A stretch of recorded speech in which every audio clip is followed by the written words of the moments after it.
Welcome, everyone, to this BAC Fighter knowledge exchange on how to cut food waste and maintain food safety. This is Shelley Feist, Executive Director of the Partnership for Food Safety Education. And today we're very happy to welcome our guest, Howard Seltzer. He's been a terrific supporter of the partnership and a true colleague in food safety education. Howard is a National Food Safety Education Advisor at the U.S. Food and Drug Administration.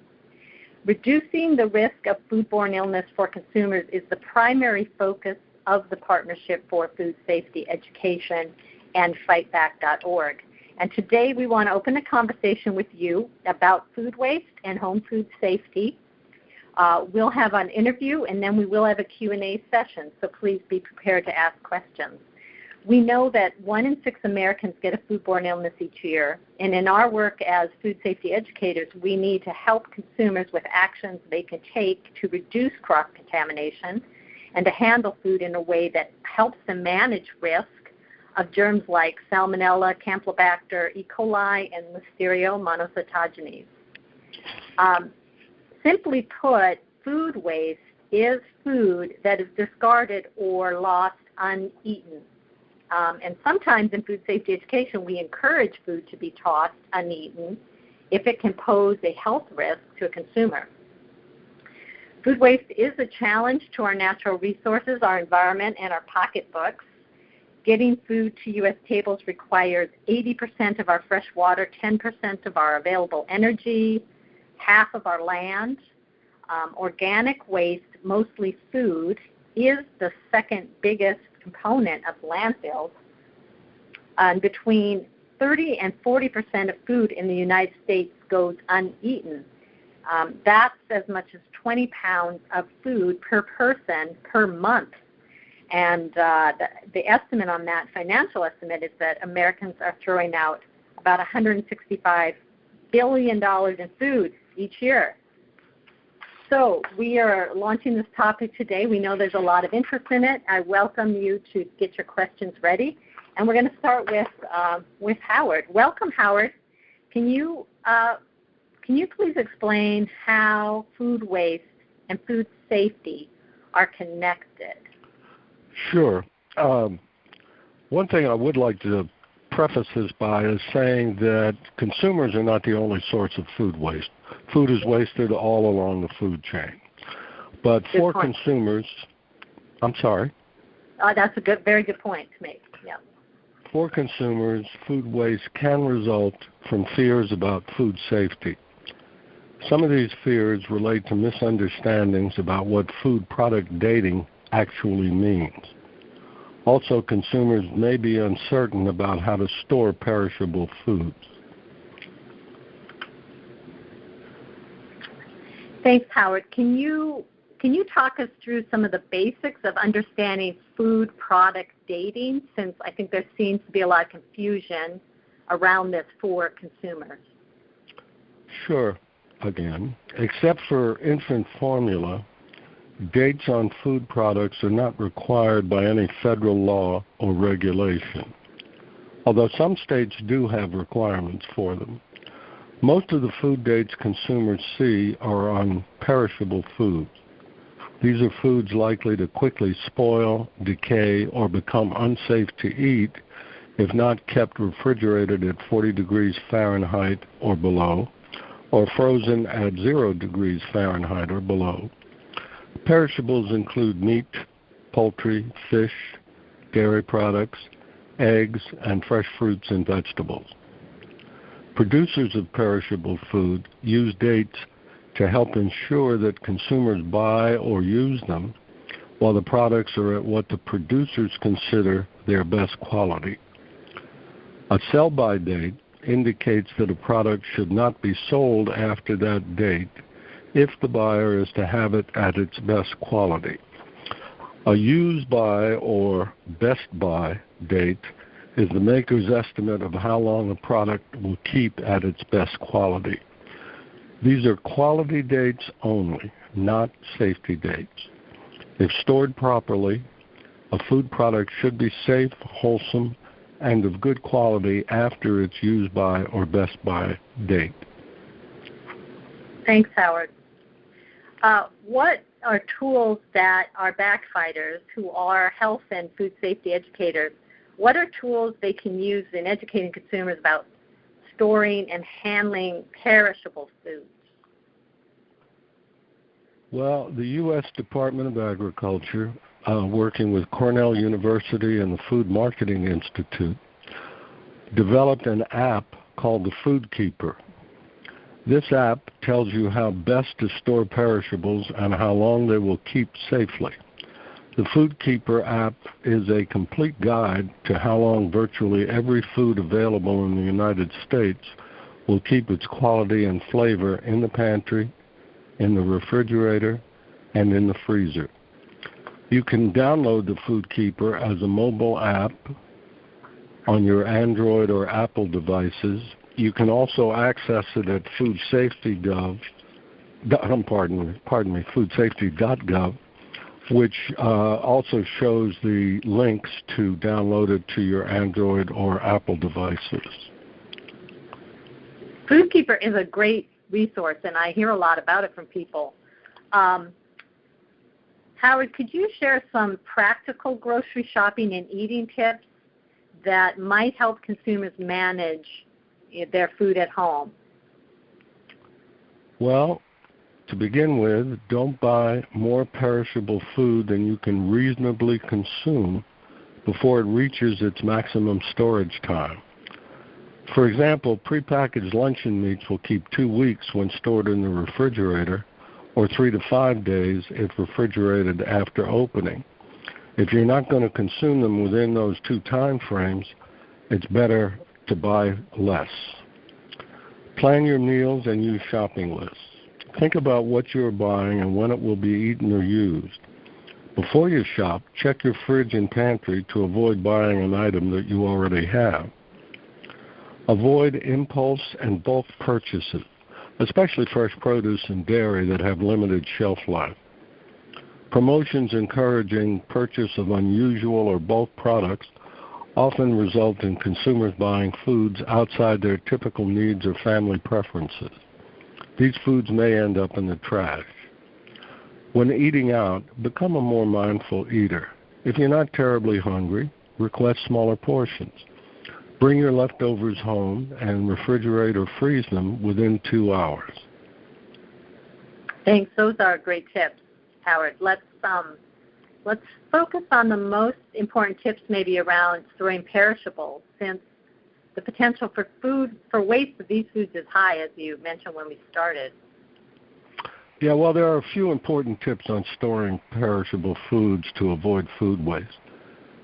First, make sure the temperature of your refrigerator is at or below 40 degrees Fahrenheit. This will ensure safe storage of perishables. Avoid overpacking your fridge. Cold air must circulate around refrigerated foods to keep them properly chilled. Wipe up spills in your refrigerator immediately. This will reduce the risk of cross-contamination where bacteria from one food get spread to other foods in your refrigerator.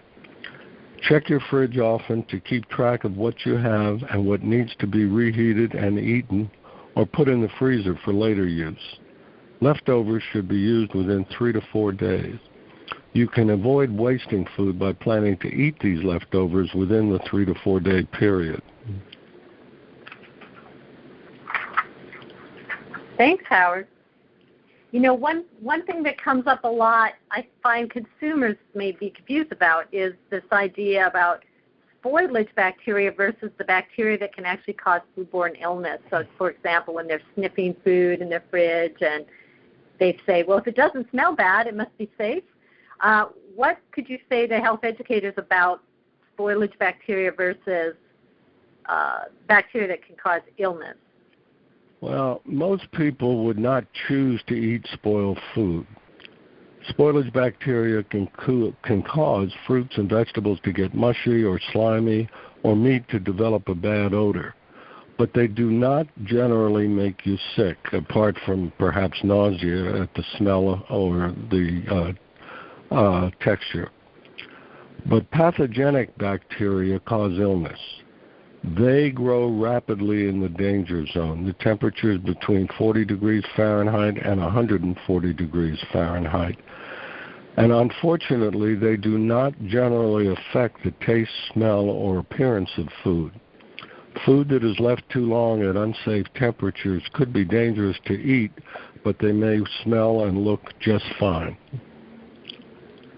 Thanks, Howard. I think that's such an important thing for people to keep in mind. And I know consumers draw conclusions about spoilage.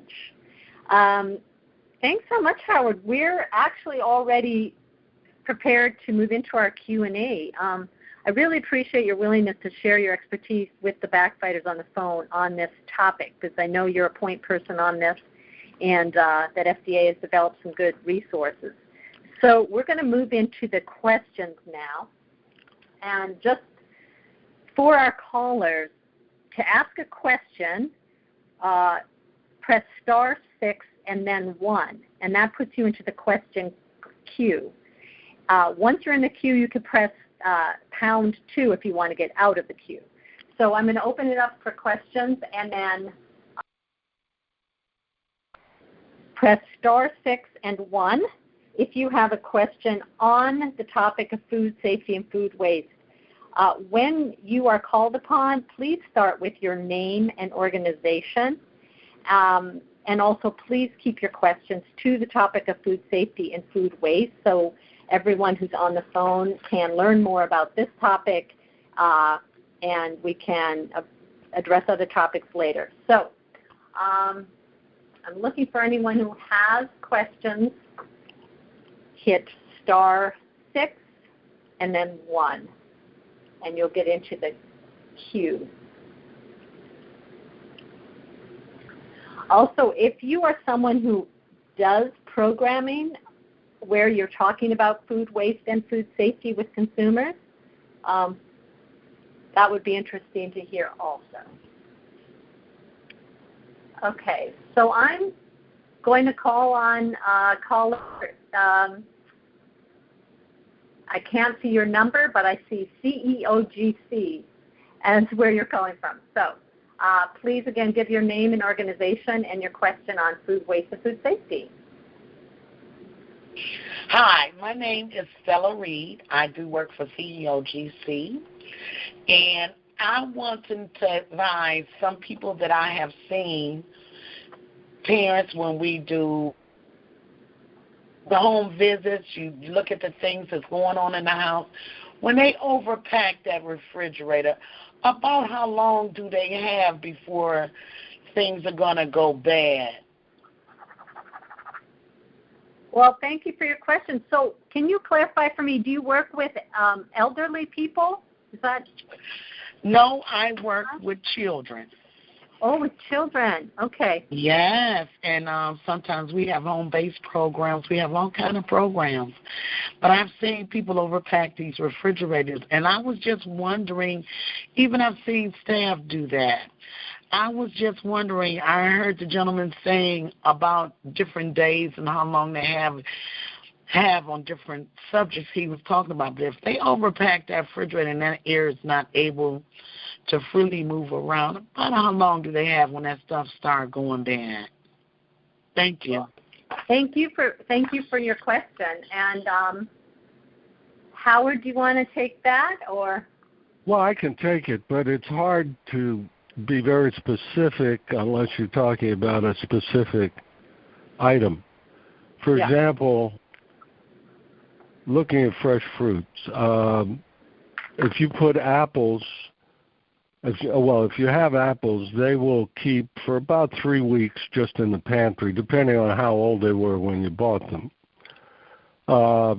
They will keep for about 6 weeks in the fridge, but they may be, if they're all packed in there in a fridge that is, really just full of food, so that the cold can't circulate, the cold air can't circulate freely, then it's iffy.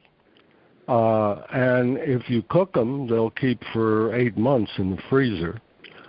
But as I say, it really depends on what food you're talking about. But for almost any food, having enough space, and it doesn't have to be a great deal of space, but it has to be, at least a little bit between the things that are in the refrigerator so that the cold can circulate all around the food you're concerned about.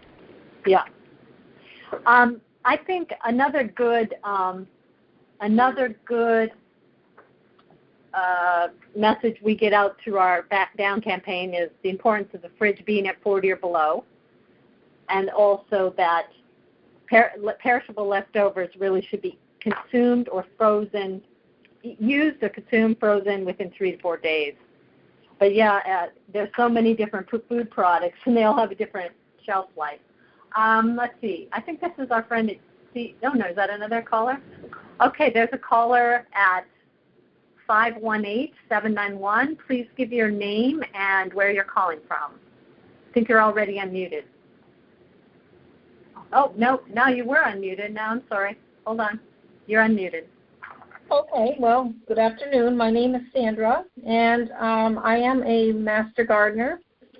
And I do often speak about food waste because often people grow more than they can use. And one of the things that I see increasingly popular is the whole subject of pickling.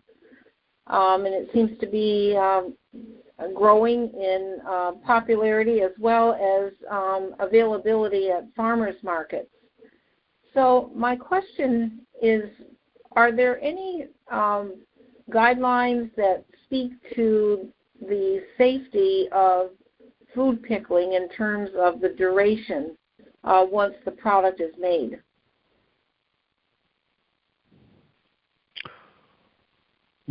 Howard, do you want to take? There's some good resources on canning and canning safely. Yeah, Howard? There are. But what I was going to suggest is that this is the kind of issue that USDA does a lot of research with. And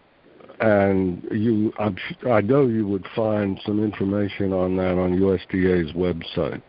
Mm-hmm. Yeah, and I'm seeing at foodsafety.gov they have something called Home Canning, Keep Your Family Safe. That's right, and USDA is a very good resource. It's a really interesting issue because more and more people are doing that, are canning. Thank you, Sandra, for joining us. Well, I do want to clarify, though, because there are people who do this pickling who do not do canning. They're basically different processes. Mm-hmm. Yeah, I understand that, and I was talking about pickling. I recently was working with the American Medical Association on a project to get doctors to talk to their patients more about food safety, and one of the issues was canning, and I was looking at the resources out there for canning, but I also saw resources for pickling, especially fruits and vegetables. And these were, all the things I saw were either coming out of USDA or state universities of agriculture and extension. So I know the resources are out there, but I can't claim any knowledge or expertise about pickling. We can send you a link in the resources email we're going to send to some of those foodsafety.gov resources. So thank you. Let me see. We have a question from someone. Please again give your name and your organization at 919-796. Hi, this is Kelly. This is more of a personal question, but so once I put something into the freezer to extend its life, how long once I take it out of the freezer do I have time to eat it before it goes bad again? Howard, you want to take that? Well, yeah, I don't. Obviously, if you take it out, you want to thaw it, and depending on the commodity, the method of thawing might be a little bit different for different commodities. But I would say you really want to thaw it and eat it quickly, because freezing also affects texture. And in fact, even though something may be frozen, let's say for up to a year, as time passes, it deteriorates a little bit in the freshness of its taste and its quality. So that I don't know that it's so much of a safety issue, but if you want it to taste fresh and to taste the way you expect it to taste, I would suggest you ought to use it pretty quickly. Yeah. Yeah, I would treat it as perishable, thawed, leftovers are fresh. It depends on the product, as you say. Again, 3 to 4 days maximum, really, for leftovers, and meat and poultry, maybe less. Fresh meat, poultry. Okay, we're going to take one more question. As you know, knowledge exchanges are short and to the point, and the recording will be available. We'll also be sending an email with resources. I'm going to call on someone from Wake City Government. Do you have a question? Hi, this is Carla from the Wake County Health Department in North Carolina.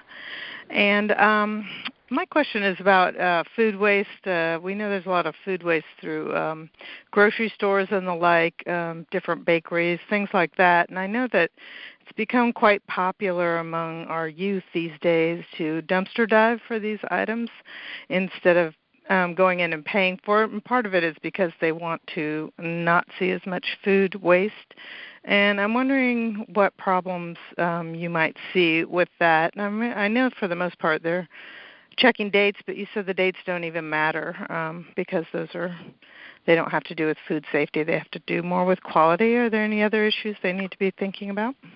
Well, they could, if you're talking about pulling foods out of a dumpster, that's not exactly a hygienic environment. Well, these are dumpsters outside grocery stores. What I'm saying is nobody is cleaning those regularly. They're dumping garbage in them, or at least trash. And there may well be pathogenic bacteria in them that could transfer from the environment in the dumpster to the food. It seems to me to be a rather dangerous thing to do. It's become quite popular recently. Yeah, well, I can understand why it might, and I hope nobody gets seriously ill as a result. I think one of the issues is really that commercial entities like retailers and bakers and so forth often in many areas work with food banks to make sure that the food that they are not going to sell that is still safe to eat gets used. And that when you're doing in that kind of procedure, the food is kept in a clean and safe environment the whole way through until it gets to the consumer. Yeah. Thank you. Yeah, a good option might be to contact your local retailer and say, hey, we really like to work with you to take what's still usable. Okay, we're going to take one more call. Hopefully we won't run over. I'm going to take a call from 608-263, and then we'll move into our wrap-up.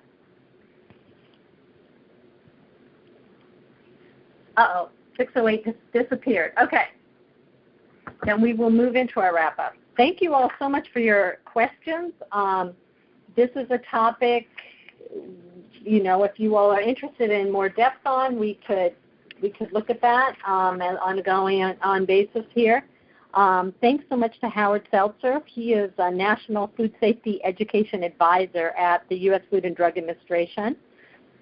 Thank you to our call participants for joining us on this knowledge exchange. This is important information to share with consumers, and we like to keep these short so that it's easy for you to schedule them and participate. Please mark your calendars for our next event. We will be offering CEUs on this next event. we are kicking off in 2018 a series of 4 webinars on behavior change.